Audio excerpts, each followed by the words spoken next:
Welcome to the Pushing the Cushion podcast with Slim Pushins and Corby Sherb. For all your local and national sprint car updates, news, opinions, driver and team interviews, and behind-the-scenes insights and stories I promise you've never heard. These two have no idea what they're doing or why they're doing it, so give it a try. If for no other reason, you'll be able to make fun of them for it. And now, from the Rutherford Team Studio, please welcome Corby and Slim. Hey everybody, welcome back to the Pushing the Cushion podcast. This is Shop Beers, Volume 2. As always, my co-host, the only guy that spends more money on hair products than he does on his mortgage, Corby Sherb. Hey everyone, how are y'all? Look at that hair. Who are you? Who's who? You forgot to introduce yourself. Everybody knows Slim. Slim Pushins. And Jim on the Always dials back there. The one and only Mr. Looking all Jim contentious with his arms crossed. All right, let's what just I got get into this again. Huh? Go ahead. Sorry. Let's just get into this. First of all, let's just get right to the nuts and bolts. I try to make some sort of an outline for every episode, something, just a general idea, so that we already look like bumbling idiots, but so that we don't completely look like idiots. And I think those in the biz call it a run sheet. So to make us feel better, we call it a run sheet. I sent it to Jim. Corby never gets it. First of all, he doesn't know how to work a computer very well, but also he doesn't abide by it. He doesn't run by it. So Corby just likes to send it. Just let go and let God. Am I right? I feel better that way. Setups. Yeah. Just whenever you say go to the top or the bottom. It's just the dynamic that was set in place. Just put many thousands years and ago. quarters in it and we'll send it. Okay. Yeah. So we tried $1.50 one night and I still sent it as hard as I could. That's right. So I spent minutes upon minutes putting this on the run clock sheet together. at work. People from work listen to this. Anyway, so I send it to Jim, and immediately Corby and I start getting texts about what kind of a psycho I am. What's wrong with my run sheets? What kind of serial killer uses Excel to type out a document? I use Excel multiple times daily. I'm the most pro Excel guy on the face of the earth. But you are a serial killer. This is the most ridiculous way to build a document I've ever seen in my life. But is the biggest issue that you have with this that I don't have? There's not a number one on this entire sheet. Like, is that no? Are you of the school of thought that Excel is only for formulas? It's fine. It's for data and managing simple pieces of information, not for. This is the simplest piece of information. Everything's probably not even spelled right. Move on. Let's move on. I'll just post a picture of it and it'll and let the world decide. Yeah, right. I think maybe it's this, Jim, and we got to remember how much older Kerbo is than us. Okay. Like, that was like the cutting edge of computer. Okay. As Jim says, let's move on. What did we do this weekend? I know what you two didn't do this weekend. I know exactly what you two didn't do this week. You didn't support the sport that brought us to make over there, though. I did post get your ass to Abilene, and then I stayed my ass in Keller all weekend. Yeah. We had some family in town. So Abilene was a good time. They I was thrown on a microphone after driver intros. That is, I cannot tell y'all. The podcast is out of my comfort zone. Throwing a mic in front of me. You were born to sit down, have a beer, and talk nonsense for 30 minutes. Every time I call you or we talk on the phone, and I walk in and I'm like around my wife, she's like, "Oh, was that Kerbo on the phone?" I was like, "Yeah." She goes, "What'd you talk about?" I don't know. I don't nothing. Absolutely nothing. You were on the phone Nothing. for 30 minutes. What did you guys talk about? I don't know. He's Here, like let's nothing do it. of He's such a substance. good He's a- talker. Here you go. he- Here you go. Announce this heat race. How about that? Let's just see how I'm quick not you can be. announcing a heat race. For anybody listening, we've all three got the high limit race on. Rico's in. Come on, From you got CD, Rico, Chase CD. Randall. from You Eagle. know all these guys. Yeah. Chase Randall is the Waco kid. I have a soft spot. I was born Jason in Waco, Martin lived in built Waco. shocks I for us for a long time. I think the people want to hear The Slim people Pushins call a want- heat Yeah. race. Let's Hey, just look, see, let's just Tyler, hear, let's just see how quick you We can can be. violate some I'm not copyright. quick. Let's just Tyler do it. Drukey's in this. I know we raced a bunch with him. Up there at in Eagle Eagle. at Nationals. Yeah, he's a Here they go. They're going two-time green. Nationals Let's see what you champion. got. come on. I've got it on 2 TVs. Go. Go on the first one. So the first one's on Flow. I'm 30 seconds ahead of y'all, And and we just missed the start. Rico's already half a lap ahead. Don't worry. You're going to bounce through the hole. Who do y'all have on this? Logan Seavey started on the pole, and Rico started next to him. Rico just ripped Tanner the top Holmes. on Sobe. Tanner Holmes is, I think, in 4th right now behind Chase Randall. How about him? Tanner Holmes coming onto the scene, getting a great ride this year and proving himself. He was good in that shark car when he was filling in a couple years ago. Yeah, he was. I just fell Oh, asleep. it is rough and rowdy up there, man. Turn one always kind of they took the dip out for a little while, and it's wild how fast it is if you can drive through it. Right over What the plant caused it? Is it because that's the? I've never There's a been up creek there, runoff. which is just a There's- crime there's- against humanity. But Well, if you're standing on the fence, the bottom tractor tire is probably 20 foot below you. Would you say that's true, Yeah. Corby?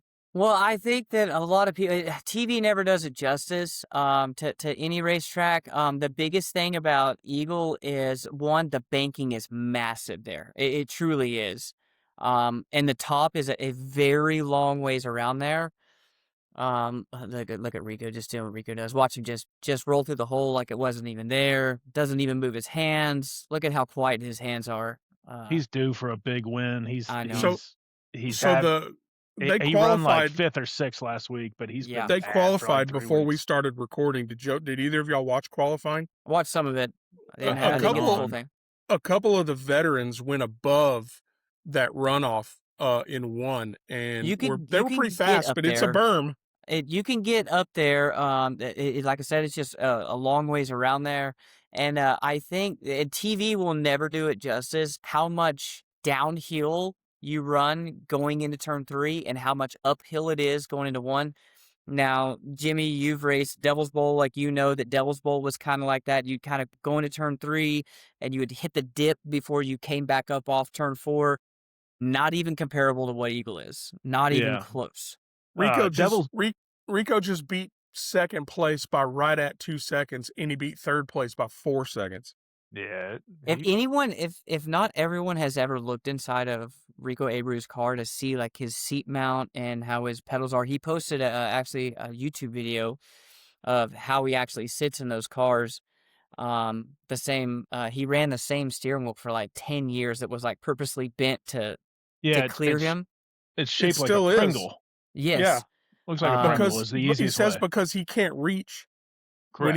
when he turns hard left, his right hand can't reach, so it's angled toward him, which is really cool. I would say probably the best steering wheel for him would be like a drag race butterfly steering wheel. Right. But it's probably way too dangerous if he crashes Yeah. to have that You know- thing whip around and Yeah. have blunt ends and stuff like that. So they kind of bend it up like a Pringle. You know what else? I'll go ahead and He's say just this. a and- cool story, man. He's yeah, super just cool. go ahead and like cut it I off. hate You it know, when Corby starts a conversation like that people because say, you never know what's well, coming Rico next. comes from a lot of money. He does come from a lot of money. It takes a will man to Oh, do There's a even lot of people that come from a lot of money that can't do diddly absolutely. squat. You know, Rico Abreu is an absolute ripper. I mean, the dude won the Chili Bowl. You don't even have to say anything else. Chili Bowl. Twice, 3 times, You know what I mean? twice. Like, absolute stud in every car that he's ever drove. I think he actually drove a truck a couple times, went really good in those. His love is dirt. That's where he goes the best. I saw a video earlier just talking about like the dangers and stuff and all the stuff that goes into just simple sprint car racing. You know, there has been some people recently who's gotten hurt, but I think that's what people forget. Even Rico, they designed, you know, they moved the A-frame up for him, how he mounts his seat, how his feet sit. We also, as racers, will neglect some of that stuff sometimes. You know, I'll call everyone out on this. Jimmy, there's no telling how old those seatbelts were in that car that you crashed at Devil's Bowl. And if I'm a bet man, they probably are still in that car to this day, you know, stretched beyond belief. Um, Yeah, we we do as racers sometimes, and it matters how we mount our seat because what's comfortable to us to what fits inside the car.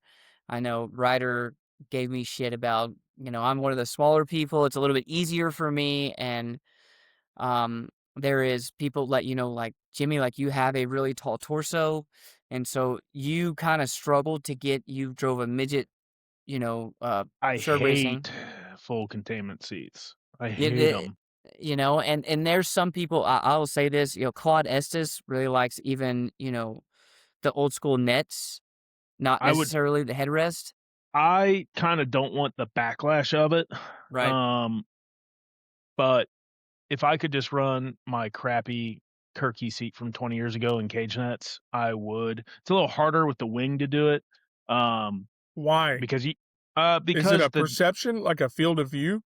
no, so the with the wing, to get in and out of the car, you'd have to unbuckle the the net, and then the No, net's not as effective. So, n- like, for the oh, nets to be effective, they need to be really, really tight for nets, and so you soak them in water, and then get them on there and get them real tight, and when they dry, they shrink up a little bit. I mean, it is rock hard until you crash, and then they give just like seatbelts do, and I've crashed huge in full containment seats, and I've crashed huge in non-full containment seats and cage nets, and knock on wood, there's many factors that go into getting hurt or not getting hurt. I always felt safer with things that could give a little bit. You know, there's a lot of yeah, discussion, Flea Ruzic and stuff on the chassis being too rigid and the full containment seats being too rigid. And I think stuff has to give. Now, you don't want to give too much and be hanging out of the car. Um, but like I said, if it wasn't like bad perception and to have people come hassle me in the pits about it not being safe all day, I would run it. I'm probably gonna when I put my midget together for the chili bowl, I'm gonna run it, yeah, throw uh, weight at the chili bowl and everybody stuff like that. everybody has different intricacies that they prefer and don't prefer. Corby's always one of those things, not necessarily with the car or the seat. Corby's always talked about how in awe people are that Corby gets in and out of the car with his helmet on. Most don't, but it's Yeah, just a lot of I can't intricacies like that. I can get well, out, but it's a struggle. You know, if the car I was on fire, I can get out, but it's just right. more comfortable for me to get in I without it. think there was a big thing, and I'll say this for me and all my brothers. Like we grew up racing motorcycles. Like a lot of people knows, a lot of people don't know that, but we didn't wear like no knee pads, no knee guards. We would kind of rare on the chest protectors, and like anything that like we grew into to more safety was super struggle for us to learn how that your body changes. And the same like when we wore leathers and we had a hump on our back, we had to wear back braces and a kidney belt. And whenever we got into cars, we said that we was gonna do exactly what the rules said. It was easier for us to learn how to drive with the same. I know a lot of people now truly believe in knee guards after one flip and you hit your knees around a couple times. We were big on the arm restraints. I know we talked about Jeb or talked with Jeb about that. The same. I wear a hybrid. That's what I felt more comfortable with. Um, you know, in my belief, if Sunday morning I don't wake up with bruises on my collarbones, I wasn't tight enough. Not I never crashed. That's just how tight I felt I needed to be. And in the Ultra Shield seats we always ran, like Jimmy is saying, like we did not go out and buy LaJoy seats or carbon seats that we were form fitted to, that are truly rigid. I think that a lot of times, I don't know if any of y'all ever watched the 18 go around the track, but Logan crashed a lot. He was And he going to the didn't, front though, so it you was know what I never a mean? problem. And Mark and that. and Hey, Jim, mark that. and I watched Merle even, flip quite a few times. I think that we ran seats that, like Jimmy is saying, still had some give to them. They wasn't just solid and rock hard, which I do believe, I think that the rib guards in our seats can be too rigid, and it's really easy just to slide out of a shoulder lock and catch a rib. You know, my little thing that happened at Ardmore, it wasn't anything to do with any of the safety features around, in my opinion. How I came across the concrete wall was just, I mean, as lucky as you can be. And it's the same like Rico talked about, that no matter if you wear a hybrid, a Hans, you wear an old school Hutchins, if you wear a just neck roll, anything that you restrain, you're giving up in other places of your body. And so, like, the rib that I broke on the right side is basically exactly where my hybrid straps around my chest. So, but guess what? Didn't break a neck, didn't sever my spinal column. Yeah, So, yeah, Wow. That's the silver lining for sure. for, You'd for be bummed, Corby. Kerbo. yeah. It would be big sad if that happened, but yeah, it's the Ultra Shield seats. I think kind of kind of hit the sweet spot for me. I have a LaJoy seat that I run non-wing because it's got the biggest headrest I've ever seen in my life. Um, but you definitely just can't get in. I really like it. It's very comfortable. Um, it's also kind of heavy, but it's just massive up top, and it just feels a little claustrophobic when I'm in there. The I've gotten use out of I've gotten used to the Ultra Shields just out of necessity. And like when I would run your all's car, they were in there, and your dad wouldn't, you know, I had to really sweet talk him into letting me run the midget with my seat Yeah, and cage nets in it because heaven forbid if I would have got hurt in his car, he would have never ever forgave himself, which is the way I feel whenever I'm working on somebody else's car. for sure. And so I totally get that. It's but the cage nets, a lot of stuff that they used to do 20 years ago isn't necessarily the wrong way to go, but it's just like, for me personally, I don't really have a chassis preference. If the car's an 8740, an 8840, an 8640 and the bars turn free and the motor plate's square, I could probably make it go pretty good. Right. I'm not like a diva about it. And I don't need like see, people cut tubes out and people want reverse flop tube cars and oh, we're going to do this, we're going to do that. I am not a good enough race car driver to be able to tell the difference on any of that type of stuff. Like just give me the basic stuff and let's go make it go. And I kind of feel that same way on safety. The people at Ultra Shield and LaJoy and Butler Built and the chassis manufacturers, they say this is better. Who am I to say no, it's not? Right. I don't study that every day. So while I have my opinions, and we ask good questions, it's kind of the safety stuff. You don't want to put officials and people in a bad spots too. For So sure. um, there's just a little balance there, but. I think Come it's even come the same. January at the Chili Bowl, you'll see me with cage nuts, I promise. I and it's not anything to dig at anyone. I felt like even I could tell the difference in having a halo inside of a cage compared to not having a halo. I mean, my favorite car that I ever had was, we don't even know what year it was made, an old school 8640 Eagle standard rail. And I know this thing flexed in every single place it could possibly flex. I felt like we had the most feel out of that car. And then the same like Jimmy talked about, we ran a really short car for a while, and this thing had the the sissy bar on the left arm. It had a halo in it. I felt like that chassis length probably could have worked. It was just too rigid in too many areas.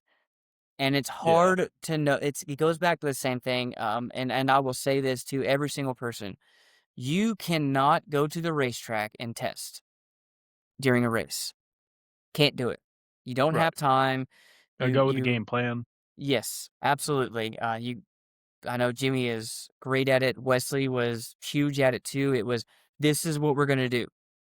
It might be wrong, but this But is our plan. We've thought yes, about this. We've had a conversation. We don't need to re-engineer stuff because they tilted up during intermission and we're 2 races correct, away. correct. And we might be wrong and suck. And you know what? But we're actually going to suck with a plan. You know, um, there's times where we'd chicken out and do some stuff, but that we never like got off our game plan and went good.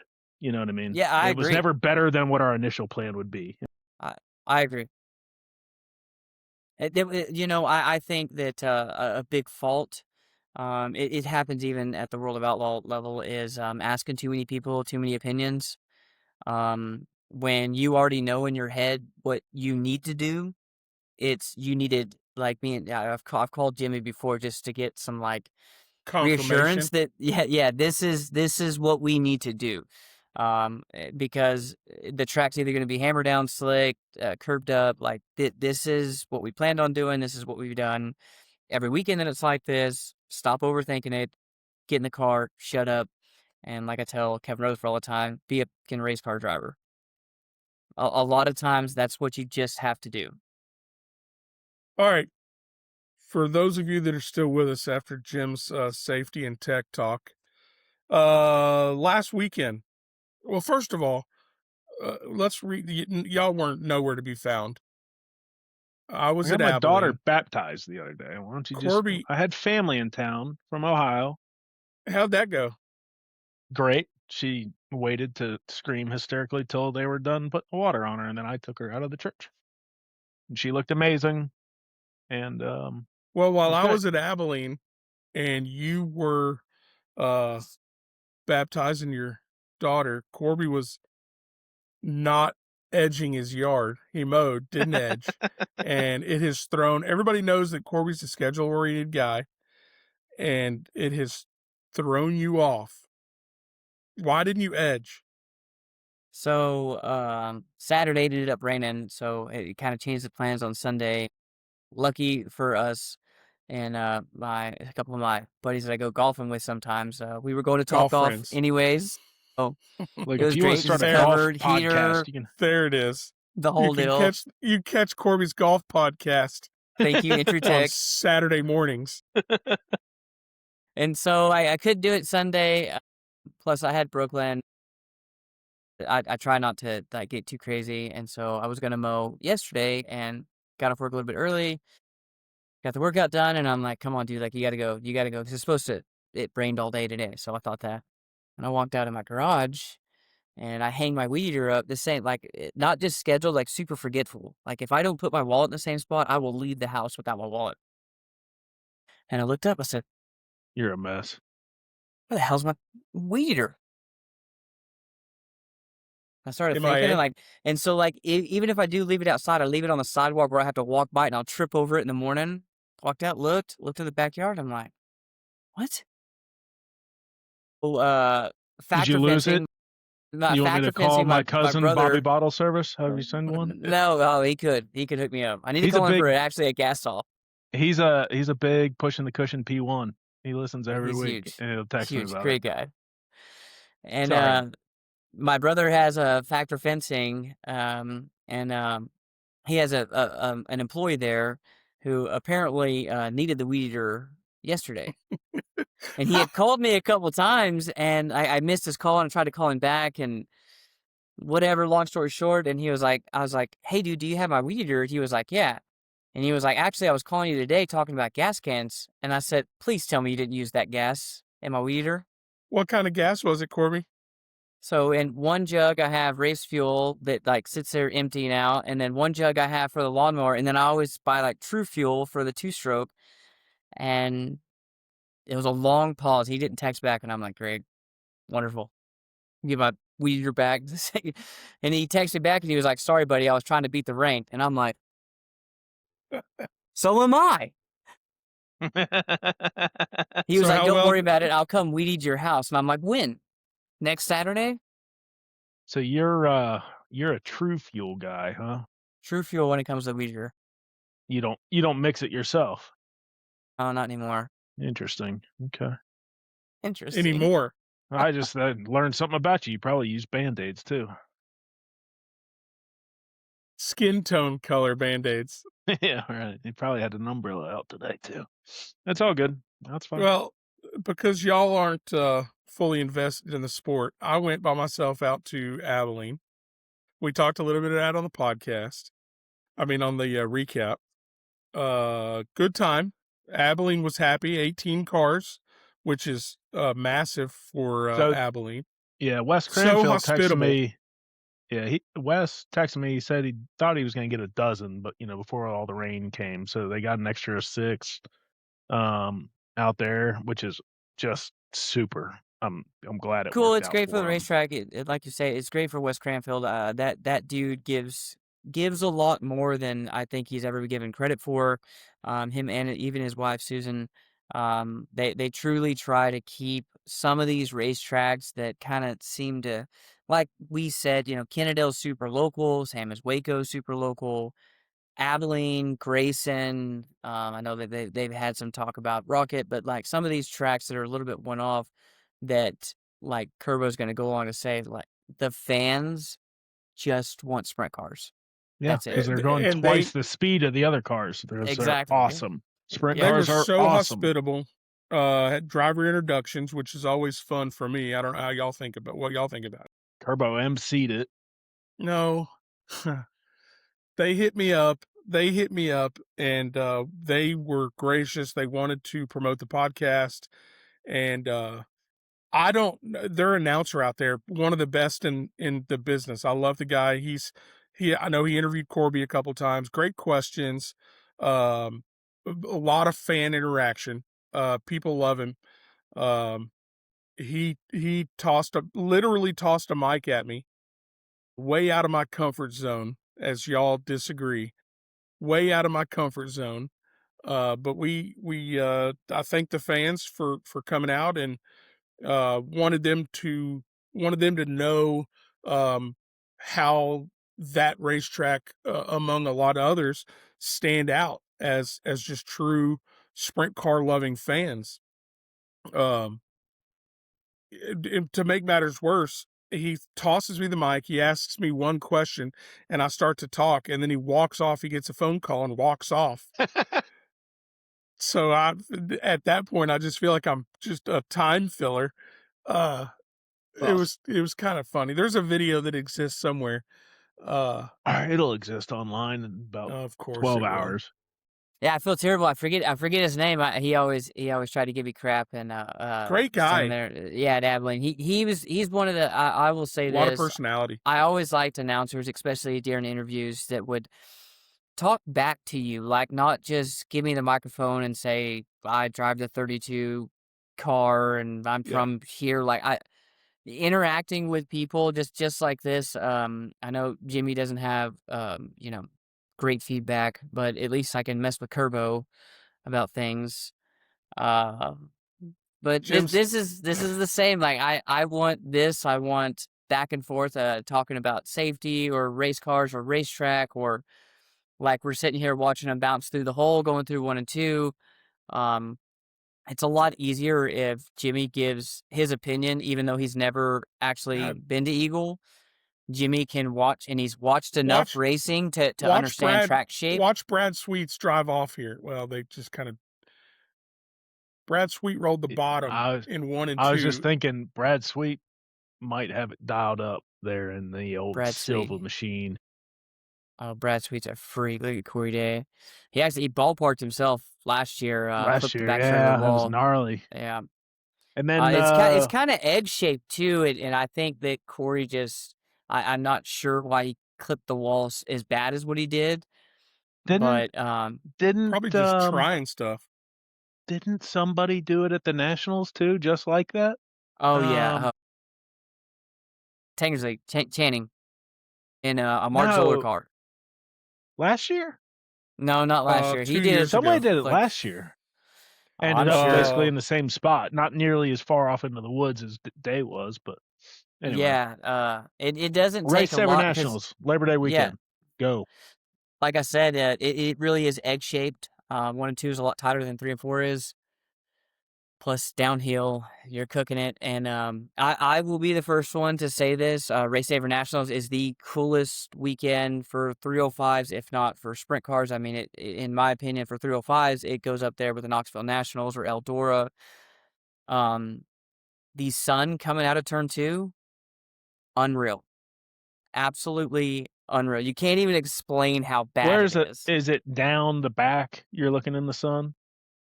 As soon as you roll through 1 and 2 and you even remotely start looking down the back straightaway, you just got to go like this and try to find the Yeah. sun and just try to block it. Yeah, Lawrenceburg, Indiana is kind of the same way, and it you just couldn't flat out can't see. There's a Eagle 10-minute Eagle stretch goes where they should just play music and say, "Hey guys, Yeah, you I know." agree. Eagle goes all out for that event. We're talking it's got to be tens of thousands of dollars worth of fireworks. They do meet and greets. They have breakfast. I think they have like a silent auction. Um, they do a lot. They have a fan vote for best paint scheme. What else do they have, Corby? Uh, They have they a cornhole tournament. They have karaoke. yeah. It's just What'd you one sing of at those. karaoke? I would have sang Pat Bennett's "Our Heartbreaker" if I had the shot. One woman, man. Kerbo? No, Kerbo, if you sing that I stupid I song, I God, I'm did gonna the punch you right in the mouth. I didn't sing. I did the Jello wrestling. Okay. Did you officiate or did you actually do it? Mark that, Jim. That'll make a highlight. They did Jello wrestling one year. I think they did spaghetti wrestling one year. It's just a Uh, cool weekend, Well, and it really is. I know a lot of our listeners are from around here in Texas, and not everyone has been to a place like Nebraska. And I mean, truly, cornfields after cornfields after cornfields, and Eagle, Nebraska is in the middle of nowhere. There's zero a phone gas station. service. There's a Casey's across the street that is the busiest gas station you've ever seen. It's the Yeah. only place around. I think there's actually like one little cafe there. Most people We go to never made it Lincoln. down there. Yeah. No, we bought a lot of bags of ice from Casey's. Casey's. But Pizza. yeah, Yeah, zero phone service. for If you've sure. got Good. AT&T out, I didn't even have enough phone service I couldn't even stream music. We just sat in the quietness and just listened to Corby's mouth the It's whole cool. time. It's I don't know that's it's country. And it's different than the same like Texas Motor Speedway sits truly in the heart of just right outside of Fort Worth. When you go to a place like Eagle, it's super unique. The same, we can talk about it. Now Great facility too. I don't know how many people have ever been to Knoxville, Iowa. Knoxville, Iowa is Awesome. I can't even explain it. We Awesome. didn't even know what we knew what sprint cars were. We had no clue. Like we went to the museum, and it truly sits in the middle of town. In the middle of Knoxville, Iowa is the racetrack. Built around it. It Yeah, is so cool. It's Eldora is the same way. Except for Eldora, there's nothing there. Right. It's the racetrack, and then there's 8 miles of nothing either way you go. So back to Abilene. Let's finish that real Well, quick. I think that like falls into Abilene's kind of in the middle of nowhere, Texas. Yeah. I mean, well, it's nowhere for us. It's a city that's got 3 universities in it. Yeah, Right. right. So it's at least there. Um, the track is kind of off in an industrial area, but like I said, great fans. John Ricketts ran away with it again. So Corby, what do you have to say about the Corby curse now? Is it you still believe in the push and the cushion bad juju or what? I don't know. We've been talking to Chad about being on here, and Chad center punched the tire. He pulled a Corby move and But he tried kept to. it going. He kept it going. Did a full 360, hit a tractor tire. That alone tells you that he's got so much more talent than you do. For sure. If you even got in the same zip code as a tractor tire, we were done for the night. No, it's like I tell everyone before I would ever hit one, someone moved it before me, and that's what I told Chad. Yeah. Someone clearly moved it before he got there. He got well, it's weird to say, but he got the better end of that deal because the next lap, DJ Estes slid up into. So the theory was that when Wilson hit the tractor tire, it might have splashed up a bunch of water from the rain, and DJ Estes was coming back through and just slid up the track into Kevin Ramey, who got the worst end of all three of those cars. Yeah, that sucks. Yeah, but messed that's up sprint some car radius racing. rods. That's for stuff sure. happens. And I know Jimmy knows this. A lot of sprint car racing is things happen so fast, and we kind of talked about, things should happen almost in slow motion, but it's such about timing. A lot of time, like your eyes cannot focus that fast. And DJ went in just like he always does and ran across a slick spot. Is this the LCQ that we have on right now? It's the B main. Yeah. Yep. Jason Martin just crashed. Jason Martin, is he out? Jason Martin built a lot of shocks for Logan. Super smart guy. That he kept wrecking or what? Yeah, and Logan had to take him off all the time and send it back to him. Usually they were hanging off.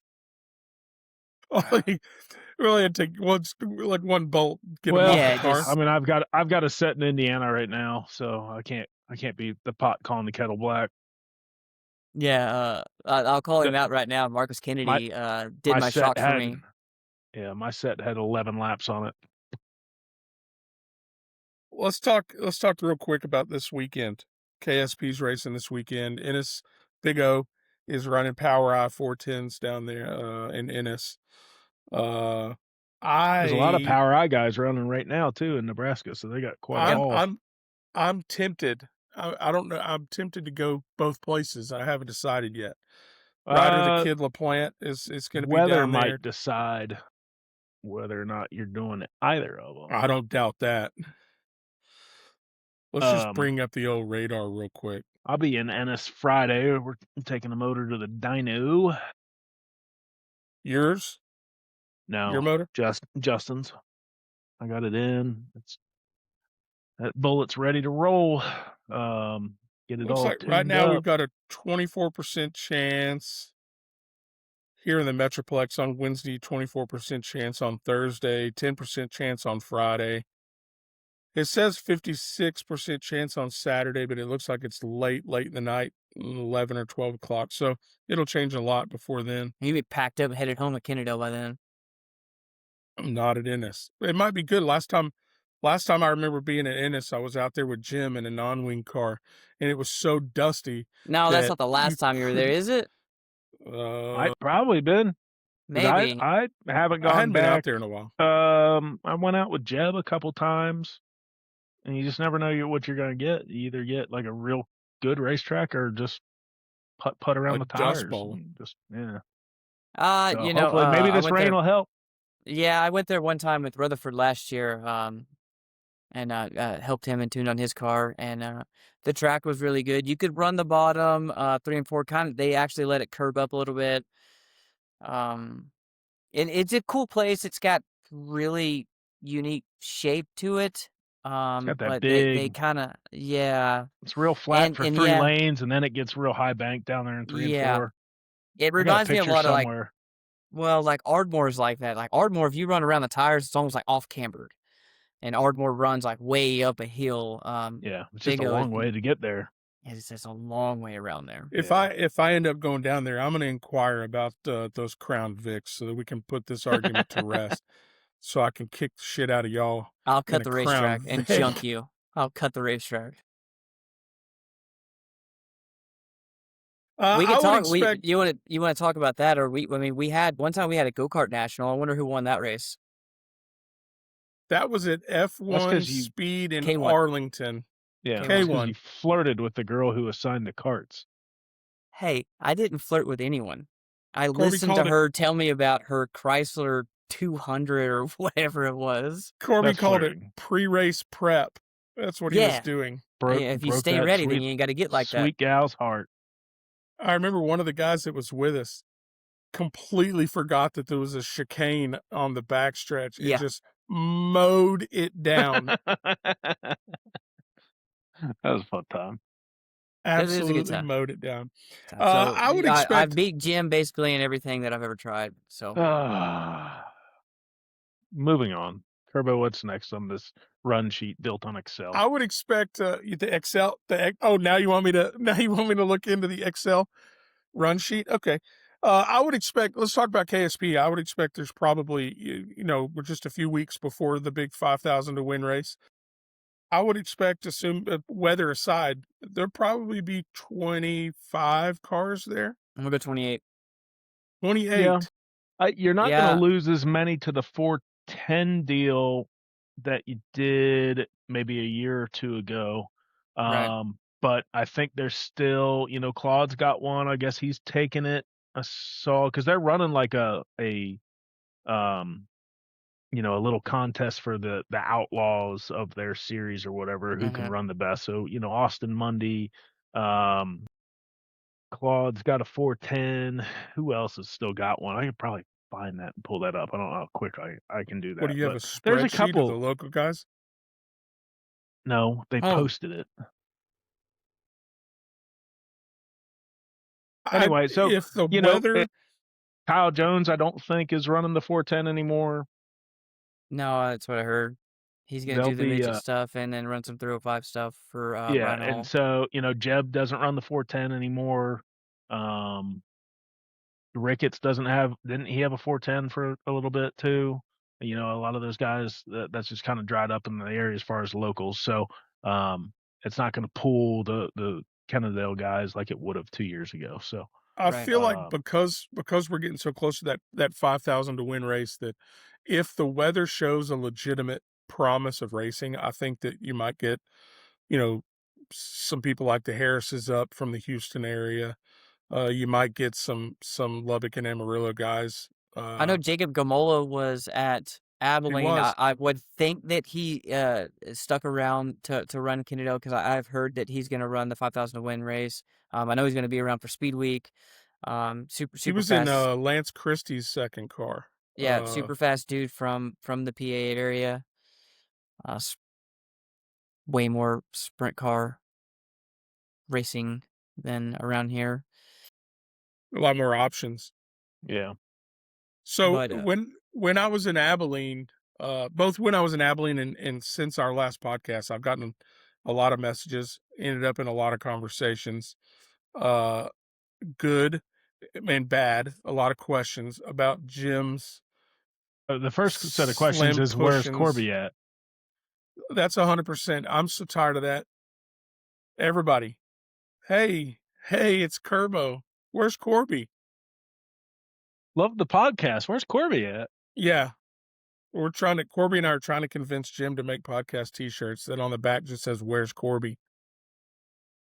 So if we can get enough backing on that, maybe we can talk Jim into pushing the cushion t-shirts he's to just say, now "Where's calling out. Corby?" It's been a minute.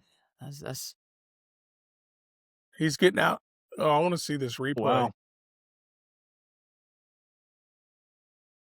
we just got done talking about safety and stuff, and yeah, some just standing up slow.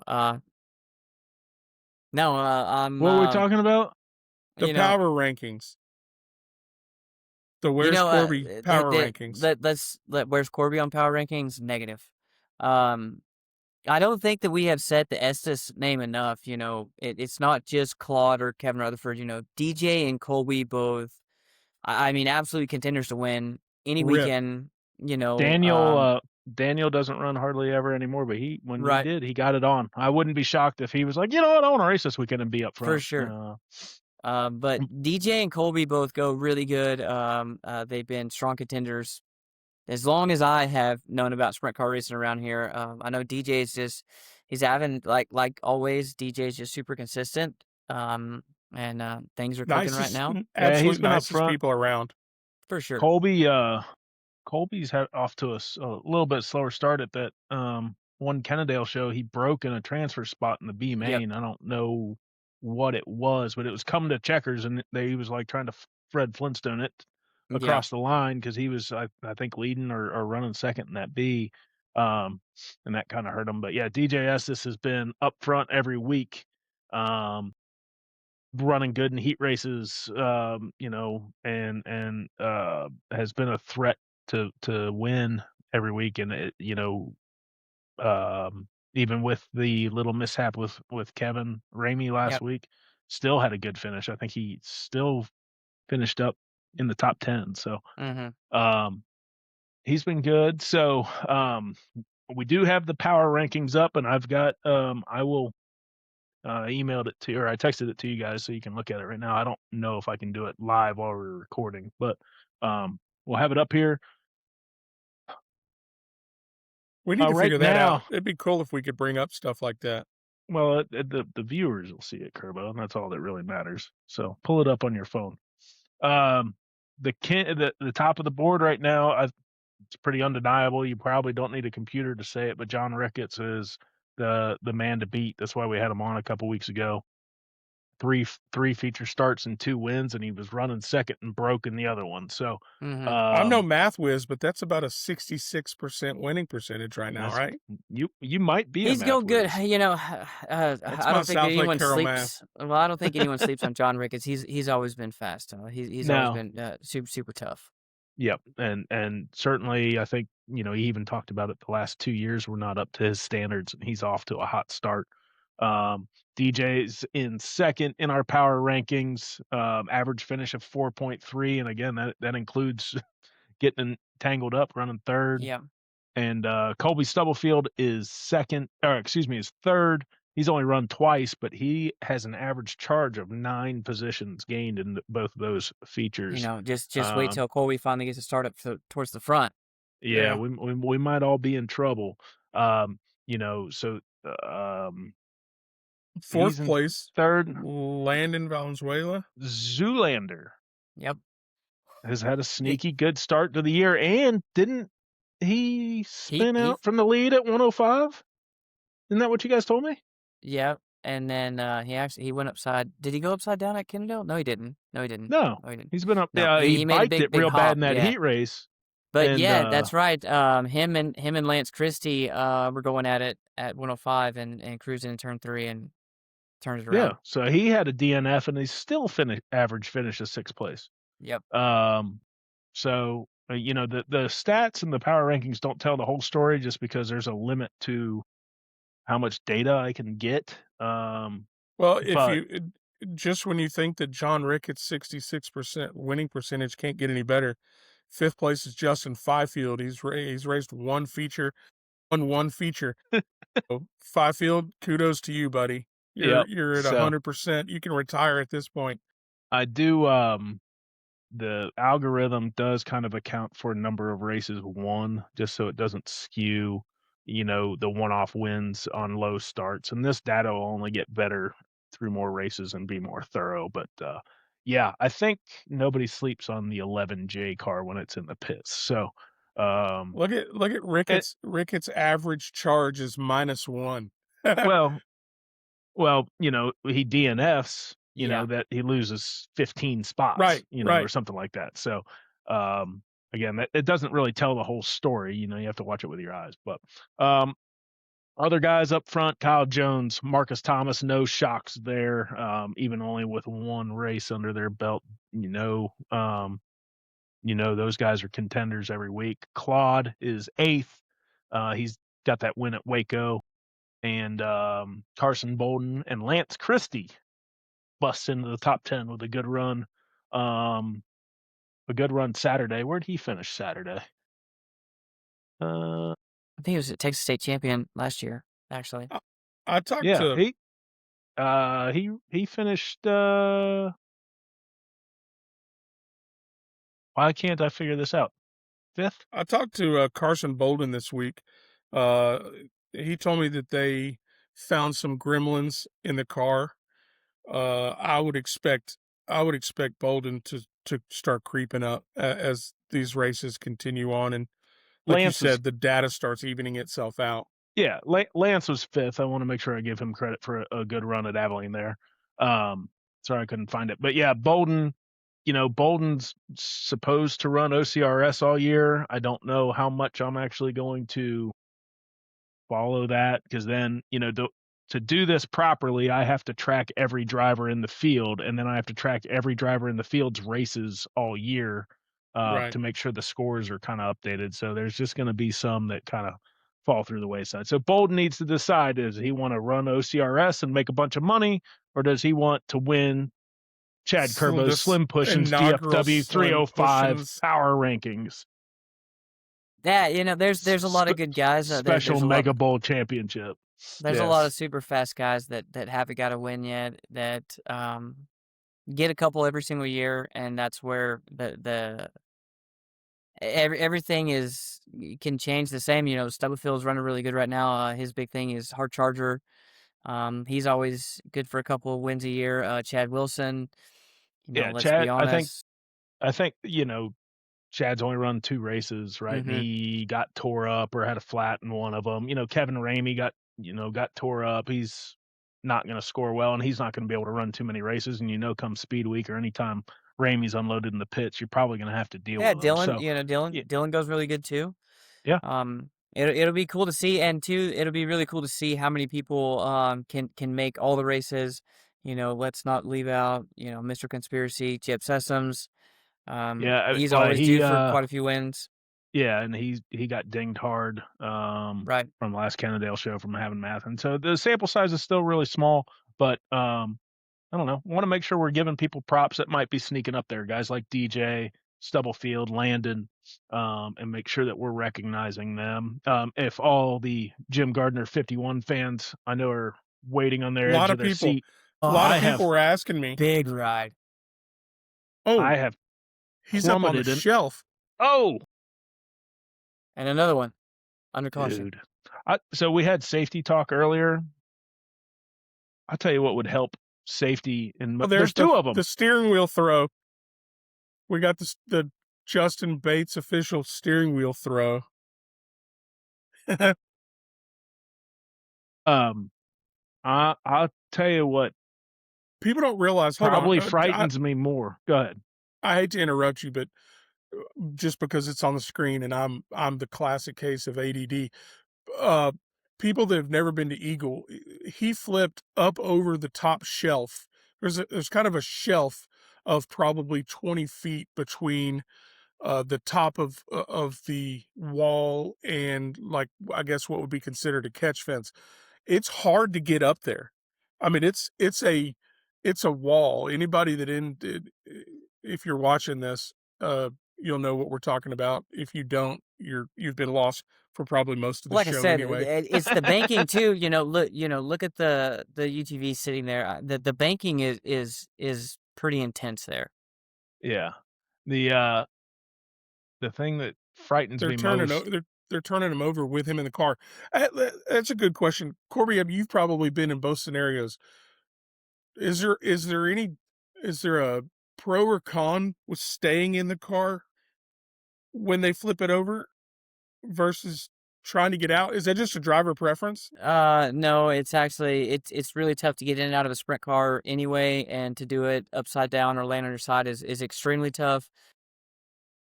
There's been a time that I've actually been pinned. I had a foot pinned down, and you ask them to flip you over really gently because, this is no dig and no track, but sometimes they'll flip you over hard enough to flip you, you'll continue to flip the other way. That makes for great TV. I mean, let's just be honest. I think they just yeah. If we're gonna dabble in this world of journalism as we are, that makes for great TV. Yeah, but a lot of the local tracks just don't have the personnel. They don't have the understand. You Yeah, know, especially if it's like Abilene that's got. And I'm not taking a dig at Abilene, but if they Watch run this stock replay. They're cars, about to show this replay of if they run stock cars all the time, they're not used to being able to push a car over with 3 people and correct. understand. And well, if you're sitting in it, he just got into the wall. He got the right rear into the wall, and yeah, exactly what Corey Day did last year. Hmm. But I like to get out of the car no matter what. Because you don't know if the rear suspension's blown apart. When they go flip it over, you're gonna land, harder than you yeah, wrecked. yeah. I just That like was a getting rough out ride for the right away. 22. I was told I guess somebody checked up and he didn't know it was red, and he flips over. I was told by Wesley McNorton and Jimmy Gardner, don't get out of the car. That's at Chili Whatever Bowl, bro. you don't get out of the car. Don't, yeah. The Well, story that you just told sometimes Corby you know about it's destroyed and not fixable in sure. the hot pit too. For both sure. of these were destroyed. Corby, the Yeah. story that you just told about having your ankle pinned, that was in Waco, isn't there a video that exists of a track of one of the firemen just getting yeeted? Yeah, well, I told him when I was upside down. And actually, my is it a kick reel or a Nerf bar, Jim? The Nerf bar. My Nerf bar, for whatever reason, came out of the spud and actually came in the car. Jim can finish the story later, but I was just it was truly like a Tommy tip over. Like, it was nothing. It slammed on the brakes, got sideways, and actually hit Robert Byram and just like bounced once and just fell over. My right foot, yeah, people forget, our drive shafts and torque tubes run right between our ankles. My foot was pinned underneath the torque tube. And you don't know why, and you can't see the same, like all the safety gear and everything. And I'm like trying to pull my helmet down to see to make sure I'm not like, bleeding out. And I told them whenever they got there, I was like, hey, be careful, my foot's pinned. And there was a safety official there that deserves We tried to get a him a Grammy. T-shirt. Yeah, for that. He flipped me over, and I mean rode that thing out to the bitter end. He actually flipped over the fuel cell, trying to flip me over and like set me down gently. And once they flipped me over and it released the torque tube from the bottom, my foot came out. And then Kerbal still throws a fit because I need to walk it off. But it was one of those moments. Have I told that story? Yeah, you I told think it on so. there. Yeah, I just needed to. There's some, but it's like Jimmy's saying. The bumper was ripped off. I knew like we were done for the night. We lost the championship. I was mad enough anyways. I didn't need to go and have Jimmy and Wesley try to beat the wing back flat enough to finish the race. I think I was standing in the hot pit wondering why the hell you got out of the car. I was pissed. Because I was told to never get out of the car. Yeah. But I was just one of those. And, I was just a Make-A-Wish kid trying to get him to get on the four-wheeler, and he made me look stupid. But I think that I think that's a lot of times too when we're upside down, we're mad anyways, whether it was our fault or not. You ask them to be gentle whenever they flip you over because, like Jimmy's saying, if the rear suspension's broke, it's gonna hurt a lot strapped to that seat as they flip you over. Yeah. So I personally like to try to stay in the car. I've had a couple injuries in my life, and I don't quite bend like I used to, so it's easier for me to let them flip me over and then get out. Yeah, Corby mentioned earlier that they used to race motorcycles. Most people know that, but the Sherbs, if you've ever traveled with the Sherbs, they have to go through special TSA lines at the airport because of the metal rods and titanium. Not one of them can get through a metal detector. So I'm sure Corby always complained. That's why he hates the cold weather. If you ever see Corby in the cold weather, he's not a happy camper. It's because of all the rods and titanium shoulders. It's wild. Lucas has had some, minor injuries. He had a separated shoulder once, but Lucas actually has never broke a bone. Lucas did really good. He was very graceful. What it is. He was very graceful whenever he did crash. Usually, I don't think that Lucas ever crashed because it was his fault. Lucas lives every day like a Pantene commercial. For sure. He gets up and then birds are chirping. Logan actually went to car racing because it's not that the injury list was too big, but the injury list got really out of control. So Yeah. that's kind of why we started. And then the same, like we talked about Knoxville a little bit. We said it all of our life, like we would do anything to get to drive a sprint car. Thought they were the coolest things in the world. We would go to Boyd, not to like give out any shout outs, but like we thought that Jason Howe like hung the moon because this dude would show up and he would go to the tail for the old school SST races and then drive to the front. So Oh, I wasn't around long during those pause. days. That was But pretty. yeah, that long TSS was before fun times, man. TSS, man, SST, TSS, it was good times. They did a lot for the drivers that not a lot of people do anymore. It's the same like I've always said it. I think that there's too many people that know me by my number and or by my helmet or our bright orange on our gloves. Not everyone knew me by my face. TSS was super good about putting us in front of the fans, bringing the fans into it. The same, There's even getting kids.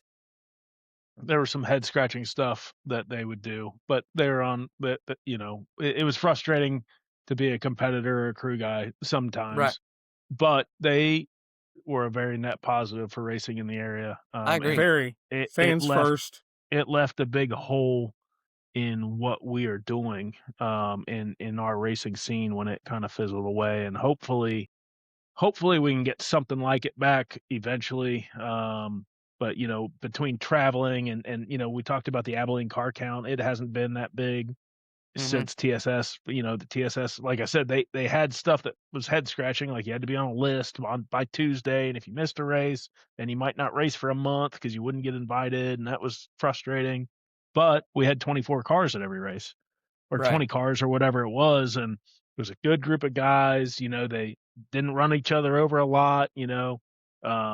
I wasn't a big fan of them trying to kind of police the racing too much, because I felt like it was impossible for them to be consistent 100% of the time. Right. um but I understood why they did it, and they were trying to not tear stuff up, which is fine. I get it. But it has left, what has that been, 3-4 years since it's kind of Right. fizzled out. It's left kind of a hole, and we're all kind of, luckily Speed Week's back, to be Yep. able to go to Rocket and go to Hunt County, and even go to Ennis, and Yep. go to some of these different tracks, and feel like it's more of a tour and feel like it's more of a big deal. Because I mean, so like those Grayson County races were rowdy. The For fans were sure. rowdy. Those Abilene races were rowdy. If we For didn't have to sure. leave Abilene because we weren't going to get home till the sun came up, you could stay out and hang out with those people all night long. Mhm. Um, so they did good Yeah, stuff. because Shout out, we'll go shout ahead out and touch. to all those guys. Yeah, we'll go ahead and touch base on it. The whole the slide job stuff. It was never. I personally never threw a slider to take anyone out, but I know that if we're running the top that night, I don't care if it's Jim Gardner, Chad Wilson, Marcus Thomas, Logan. It doesn't matter. Like I still have to break his momentum, and it is also up to Logan if Yeah, it's he racing. wants to check up and turn underneath me, or try to race around the outside of me, or if you know I said I have been ballparked and the driver was super apologetic. It's no big deal. Like, it happens. My job whenever I threw a slider was to one, I hoped that I showed up without you knowing I was there and I startled you. Two, I have to break your momentum no matter what. But then three, I need to leave you enough room because I don't want that slider thrown back at me in the next corner. Yeah. Um, I It's, think that I'm sorry, keep going. I'm sorry. No, I just think that there is, especially around here, there's a big, like me and John talked about it, me and Jeb talked about it. Me and Chad Wilson have got into it a couple times, but it was never intentional. Anything that I ever did, if I ever got into you, never. I never did anything maliciously. It we're sitting here watching the high limit race, and these guys are going to change lanes and throw bombs that aren't clear on each other left and right, and we go Yep. out there on Saturday night trying to duplicate it, and that's what the fans want to come see. And the problem is they're running for they got to be running for multiple Ks to win. I don't even know what this pays, but it's a lot more than what a Saturday night show in the TSS would run. Right. And the risk versus reward was not great, and that's what they tried to police, right? They don't want you Correct. junking $10,000 worth of stuff to win an $800 to win show. Correct. And that was what they tried to convey. I 100% get that. I appreciate it. Um, Yep. when it came back to us, it was frustrating, because it would be clear, and you just can't police it. It's like trying to call balls and strikes in baseball. You just can't For get it sure. right all the time, and then people are going to For cherry sure. pick, and it wasn't setting up the officials to be in a good spot, and it wore them out, and they didn't Yeah. want to put up with the BS anymore because Yeah. you're almost trying too hard. Just, hey, throw the green flag and let the racers figure it out. It'll police itself, you know. Uh, Well, and I agree with you, and I think that the yeah, problem is it's going to police itself with a couple cars getting junked, and yeah, that's there's going to be some collateral damage, and they didn't want. And I get it, they didn't want that to happen, and I correct. appreciate that. And so, Correct. um, you know, but anyway, TSS, Yeah, I do miss we'll it. It call. was fun. Yeah, we'll call them out right now. I probably put Rick Burdick and Wes Cranfield in bad spots a couple times, arguing my point. Yeah. And it's like everyone says, no one wants to be an official, especially whenever, like you're saying, you have to police that stuff. It just makes it even tougher. But they had a great thing with the Traveling series that there was a big hype too, that like you could talk about, these 5-10 drivers are going to be here, compared to like we talk about, Kennedale will always have that special thing, kind of like Devil's Bowl always had that special thing. And but I'm happy that Abilene had that card turnout. I really hope that Grayson does too, because Grayson fans are gnarly. I'm a little worried about Grayson being 3 days before Speed Week. I know. I agree with you. I'm probably gonna try like hell to go. But I also, we got a race Wednesday night, and my stuff. I'm not planning on running Speed Week, but my stuff's gonna be backup for some guys, Yep. and we go out to Grayson County and tear it up, and it's really gonna put us in a bind. So, Right. but I hope. Yeah. But what are they gonna do? Not schedule a sprint car race? For sure. For At sure. some point, it's going to be the last race before Speed Week. It's going to be the last race before the Kennedale show. So, Turbo, you falling asleep? I'm not falling asleep. We were talking racing, so Kerbo just sat back. Yeah. I'm sorry. Can y'all start over? Right after the Nah, intro? I do know that the Secret Service and the FBI and everybody are going to probably take us off their watch list. This is back-to-back weeks. We're not talking about the moon landing. They're probably, oh, never mind. Show's not over. It's a dead lead. yeah, I mean, yeah. Well, Talk about safety and how fast they say that dude entered the Earth's atmosphere is, there's no sprint car chassis in this world that's ever going to survive that.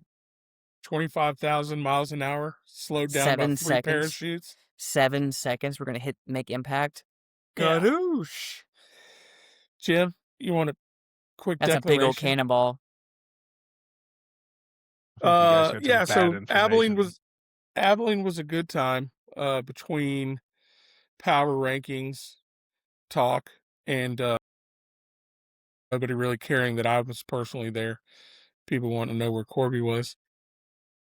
So there's that. But Abilene's always a good time. I agree. It's a long way out there. It's a long way back. But it's worth it. It's better than driving through Dallas morning or afternoon traffic.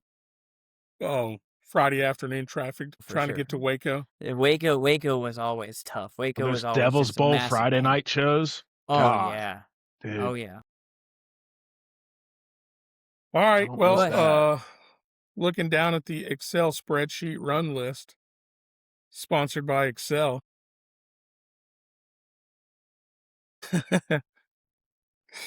I think we've been through just about everything that I've got.